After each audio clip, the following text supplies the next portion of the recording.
வணக்கம் ஃப்ரெண்ட்ஸ். இது சூரியன் எஃப்எம். உங்க சூரியகுமார். இன்னைக்கு தமிழக அரசுல ஒரு 3 விதமான அப்டேட்ஸ்க்கு வீடியோ போடுறோம். இப்ப தான் முறையா நம்ம சேனல் பார்க்கணும், மறக்காம சப்ஸ்கிரைப் பண்ணிக்கோங்க. தொடர்ந்து நம்ம சேனல ஃபாலோ பண்ணுங்க. மறக்காம பெல் ஐகானை கிளிக் பண்ணிக்கோங்க. அப்பதான் போட போற வீடியோஸ் உங்களுக்கு நோட்டிஃபிகேஷன் வந்துட்டே இருக்கும். ஃபர்ஸ்ட்டு அப்டேட் பார்த்தீங்கன்னா, வருகிற ஜனவரில இருந்துட்டு பார்த்தீங்கன்னா, ரேஷன் கார்டு வைத்திருக்கிற எல்லாருக்குமே வந்துட்டு மகளிர் உரிமை தொகை கொடுக்கப்படுன்ற மாரி ஒரு அப்டேட் தமிழக அரசுட்டருந்து குடுத்துருக்காங்க. அது ஒரு அப்டேட்டு.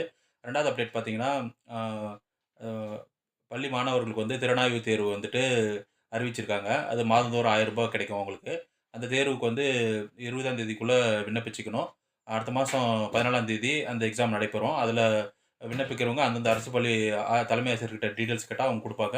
அத மறக்காம விண்ணப்பிச்சுட்டு மாதம் ரூ. 1000 ஸ்கூல் பசங்க திறனறிவு தேர்வுல வெற்றி பெற்று பயன்பெற்றுக்கலாம். அது ஒரு 2வது அப்டேட்டு. 3வது அப்டேட் பார்த்தீங்கன்னா, டிஎன்எஸ்டிஸ்ல வந்து டிக்கெட் புக் பண்ணிட்டு பஸ்ல போறவங்களுக்கு வந்து அடுத்த மாசம் ஜனவரி 20ஆம் தேதி வரையும் டிக்கெட் புக் பண்ணிட்டு அ டிஎன்எஸ்டிஸ்ல பயணிக்கிறவங்களுக்கு வந்து ரேண்டமா செலக்ட் பண்ணி 3 விதமான பிரைஸஸ் குடுக்குறாங்க. ஃபர்ஸ்ட் பிரைஸ் பார்த்தீங்கன்னா, 2 வீலரு, செகண்ட் பிரைஸ் பார்த்தீங்கன்னா டிவி, தேர்ட் பிரைஸ் பார்த்தீங்கன்னா ஃப்ரிட்ஜ்.